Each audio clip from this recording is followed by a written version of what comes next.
I just stood there staring at the twin bed mattress on the floor.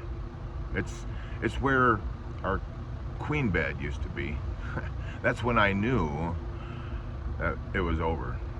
My marriage, it didn't end on that day. It ended years and years before that. 3 specific moments that I can remember, that I can see at this time. And this is how this right here is the story of how I built my first marriage on the sand. And what I'm building now with my second chance marriage, including me.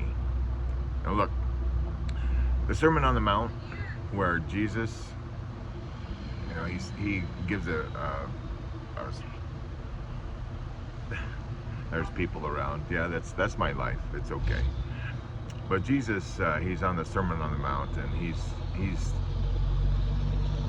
he says this parable, and you probably know if I'm talking about sand. Everyone who hears these words of mine and puts them into practice is like a wise man who built his house upon the rock. But everyone who hears these words of mine and does not put them into practice is a foolish man, building his house on the sand. Yeah. The rains came, the floods came up, the winds blew, beat upon that house built on the sand, and it came down with a big old crash. I was the foolish man, okay?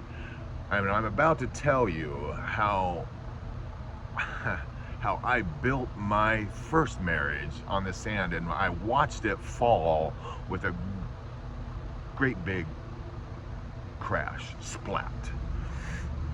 Let me take you back. I was a Boy Scout when I was a kid, became a Scoutmaster when I was an adult. And I'm about to tell you, some stuff here. It's gonna be, yeah, I went that far back. Just to tell you that I was a good boy back then. I went to church every Sunday. In fact, I even rode my bike 5 miles to get to church if my musical mama, couldn't take me. I had the foundation. I knew the word, okay? But knowing the word, get this, knowing the word is a totally different thing than building on a foundation, right? 2 totally different things. All right, foundation. I got notes. I'm sorry. I got to do that. Otherwise, this is going to be an all-day thing. Just being real with you. I'm a storyteller, so I want to tell the full story. I want to talk about my musical mama and all the other things. The first crack in the foundation that happened, I call it the flick. We're in bed. I reach for her. She's facing away from me. I reach for her, put my hand on the shoulder, and with the other hand, she just flicks my hand away. It wasn't just rejection in that moment. It was the beginning of the end. Now, instead of addressing it in the moment, I did ask her, I said, what's wrong? Silence, total silence. And instead of fighting for the marriage right then, instead of being honest and open and trying to open a channel of communication with her, I buried it. I went silent. So where did I go? Porn. I'm ashamed to say it. I'm not going to sugarcoat it, okay? The rejection drove me to a place I had no business being, okay? Porn, it's quicksand. It's not just sand, okay? It's quicksand. You think you're going to dip your toes in a little bit into the porn?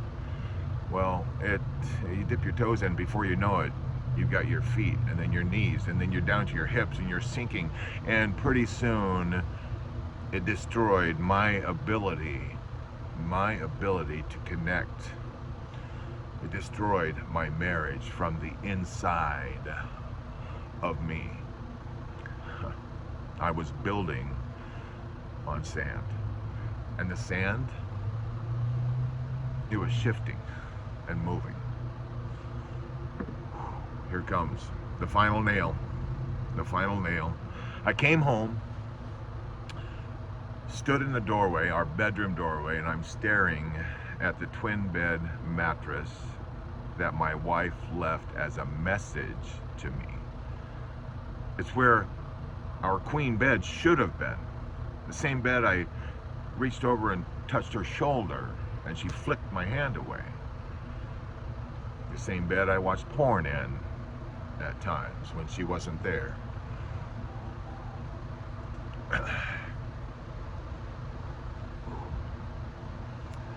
I lost her.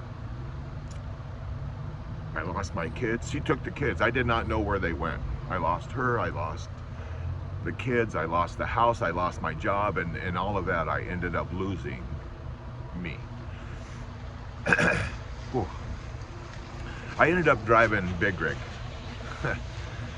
Solo driver. Just me, the road, the wreckage of my life still rattling around in the head, you know, and I could look in the mirror sometimes and, oh geez, I just didn't recognize that man staring back at me.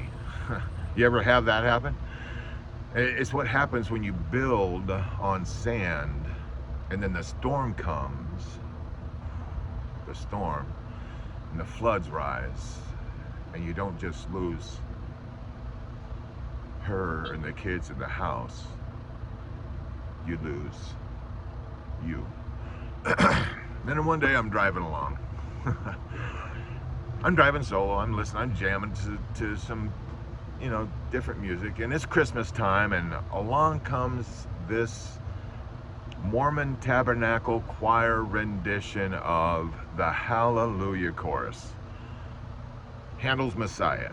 My musical mama played this. Okay, that I got a whole nother story, I won't go there, but that's the connection, and that took me back to my childhood, to my good boy days, to my Boy Scout days, to my riding the bike 5 miles to get to church days. I pulled over, started crying. I couldn't see. I had to pull over because I couldn't see, because it wasn't raining on the outside, it was raining on the inside, and I couldn't see. That song hit me. It hit me like a Mack truck. Yeah, Coach, yeah, Mike Mack truck. It fits. But the first time in years, I felt something. The Spirit, right? You know what I'm talking about. That song reminded me that I wasn't just a divorced dad now. I wasn't a failure. You know what I was? I was a child of God, and God doesn't build on sand. So you know what I started doing? I started praying again. And not like kneel down in front of everybody prayers, okay? Not rote prayers, not those things. Real prayers from within. I wasn't speaking out loud. It would be sitting at a table in a truck stop at the restaurant, and I'd have my arms folded, my head bowed. They probably thought I was sleeping, but I was praying. Okay, I wasn't showing anybody. They were real prayers. Sometimes desperate prayers, sometimes prayers of thanks, like my grandfather used to do. I began to build on the rock, and slowly, took time, slowly, he started rebuilding me from the inside out. Not the marriage, me. You know what I discovered?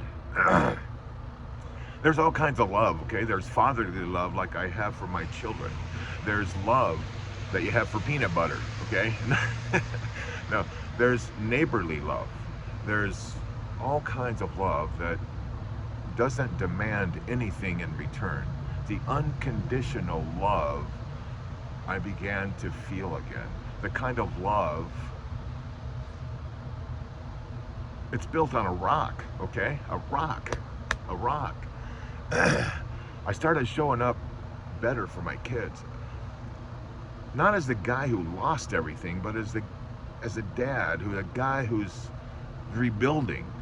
And that's when I began to find myself again. All right, so what did I learn? I learned that the wise man story from the Bible, the same story I heard my grandfather tell around the campfire, it's not just about marriage. It's about everything. Your relationship with your kids, your relationship with yourself, your relationship with God. You can't build on sand. That's foolish. You can't build on rejection. You can't build on addiction. You can't build on the shame, the guilt, all the things that come with being built on the sand and expect to stand. You got to build on the rock. And the rock, of course, you know, is Jesus. The same Jesus who gave the Sermon on the Mount some 2,000 years ago. Look, if you're in the pit right now, if you're that guy in the mirror and you don't recognize who you are, the convoy, yeah, this convoy that we're putting together, it's for you. It's for you. We're rebuilding together on the rock. Hit subscribe. It's somewhere. It's up there. It's down here. Hit subscribe.